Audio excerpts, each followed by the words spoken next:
The immortal John Hancock here, and I am here with my good friend Josh Hamlin of SideQuest Games, and he's got the craziest story and the craziest score. You have the best luck.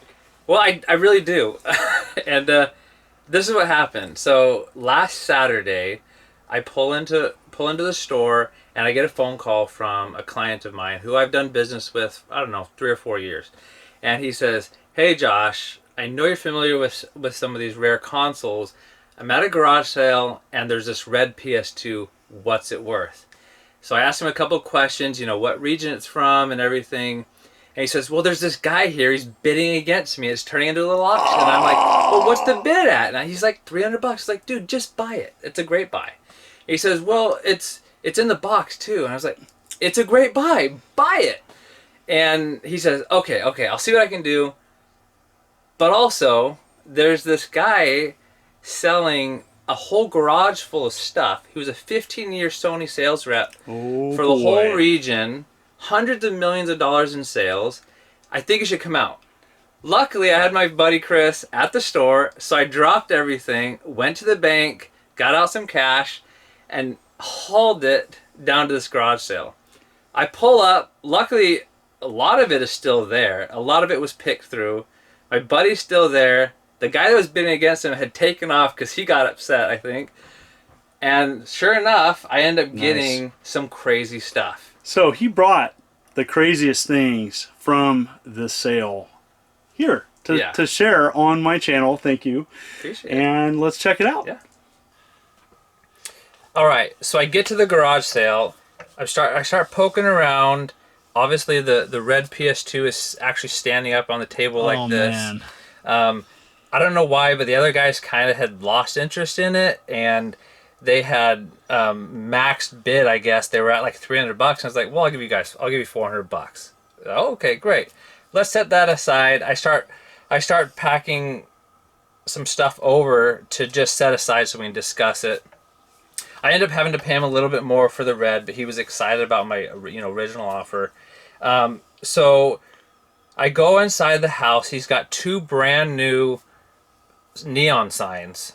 I make a deal on those, make him an offer on those. We get back out, and we're at about $1,500 for a few things. And he says, "I'll tell you what, if you give me $1,800, I'll show you something else that's worth more than all this." And I have no idea what he's talking about, but I'm like, you know what? Screw it. Let's do it. $1,800 for the stuff I have set aside. So Josh, tell me about what makes so I'm looking at a red PS2. What makes these special? All right. So when Sony sold 20 million PS2 consoles, it was like a commemorative console. They call them the European automobile colors. There were 5 different colors. They made, oddly enough, 666 of each color for each region. These are the hard-to-find NTSC region. The red one here has obviously been slightly used. That was his console that he used. But it is looking nice. Yeah, Look they're at so that. glossy. Oh. What's interesting is I've only ever had one of these before in the shop. It was a loose yellow one. And then all of a sudden, I found myself with 3 of them at the same time. The yellow one, the story behind the yellow one is shortly before I got to the garage sale, and this is all coming from my buddy who was there. The guy says, "Yeah, I found the red box, and then I got this yellow one over here too. Here, check out this color." Pops the tab. Oh. Pops the tab here. It just tears the box. Doesn't even tear the seal. And says, "Look, it's pretty yellow one." Oh my goodness! I would have died had I seen that happen. So talk about the stand. Now the stand matches the console, and it's taped to the box. Yeah. As far as I know, this is how they came. This is definitely how they came when I got them, and they're both uniform enough that it makes me think that that's exactly how they were distributed. The stand matches the console and the controller. Obviously, that piece is difficult to find unless you have the box and everything with it. And you also came across a bunch of other promo clothes and hats and merch. I had a whole box of clothing for various games, hats, pins, watches, like I said, neons, big Battlefront 2 displays, and then just a handful of games, sealed PS2, sealed PS3 consoles, sealed PSP consoles, Awesome. just over and over. RetroPixel.com had some info about these 5 different colors, with yellow being the rarest, which is crazy because this is the second one Josh has come across that's yellow. So yellow is the rarest. Here's all 5 of the colors. Pretty sweet. So the guy says, give me a few extra $100 and I'll show you something so rare that it's worth even more than this little stuff that I set aside. So I said, what the heck, let's go for it. So he takes me inside. I sit in his living room, offers me a beer. I don't drink, I take Gatorade. And he comes back down, I don't know, 2 or 3 minutes later with this Uncharted 2 Among Thieves Fortune Hunter edition. And my mouth just drops because, like you, I'd only ever heard of this. I didn't attend PAX back in 2009. He knows it's super rare because, you know, he was a sales rep forever, and it's brand new. Yeah. You know, all signed by Naughty Dog. These are all individual signatures. The cool thing about these is that they're not numbered, but each one is going to have a little bit unique signatures. Has the music disc. Sealed soundtrack. Yep. It's totally sealed. It's, yeah, you just don't find this stuff. Okay. And this has the promo. Yeah, the promo, and then on the back side, yeah, I don't think the codes are any. There is a code on it, but it's probably not any good anymore. But there were, as far as I know, there were a ton of different downloadable content. Yeah. And then, you know, you can go through the whole book. I'm trying to be really gentle with this. Yeah. I haven't even looked through all these because I don't want to mess it up. So it's like an art book, or it's like an art book built into the box, which is unique. And then, of course, you can see here the game is factory sealed.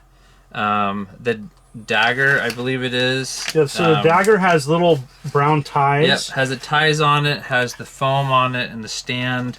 Never been taken out. IGN did a video of this, and it's kind of sad because they did it back in the day, and they're like ripping the dagger out of the ties. So this is brand new. Totally brand new. The only other one I had seen, other than the videos, as far as sales go, didn't have the condition like this. It was open, missing contents, you know, punctured case.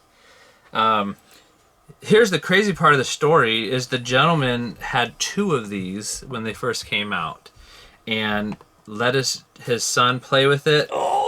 He said the dagger used to be a sword, and they played with it. He has no idea where the contents are. I told him to look for them because even incomplete, some of these contents are still quite valuable. Yeah. But he kept this one pristine, and he really didn't want to sell it to me. And then I said, well, so you made me pay $300 just to see something? Come on. So a couple hours later, and I picked out a bunch of more stuff. We came to an agreeable deal. He was really, really happy, blown away with the offer I gave him. And I walked away with the entire truckload of Sony paraphernalia and games, and unbelievable. Behold, probably the rarest PS3 item for collectors, and it's at your store. It is. One of 200. So, awesome. Going on blogusplaystation.com, Sony announced the winners, and there was less than 100 people that actually won this in a contest. Man, that was crazy. So glad you brought this here. And I was actually kind of scared because, you know, last time I saw this was at PAX years ago, probably 10 years ago. 10 years, yeah. And it was behind like protective glass, I do believe. Or it was something you couldn't like handle or be near. And so that's so crazy that you brought these items here. It's so amazing that these things can be found. And like you were saying, you still can find some awesome stuff at yard sales. Oh, absolutely. I mean, this is a once-in-a-lifetime type thing. I'd never found anything like this at a garage sale before. But Josh, where can people find you? SideQuest Games is my store. I'm in Portland, Oregon, and it's a new store, retro to new video games. You've been there, and man, it's a lot of fun. Yeah, if you want to check out the video of his store, I'll put a link below to that. I'll also put a link below to your Facebook page, SideQuest Games. Yep. Thank you for watching. Really appreciate the support. This is the Immortal John Hancock. You take care.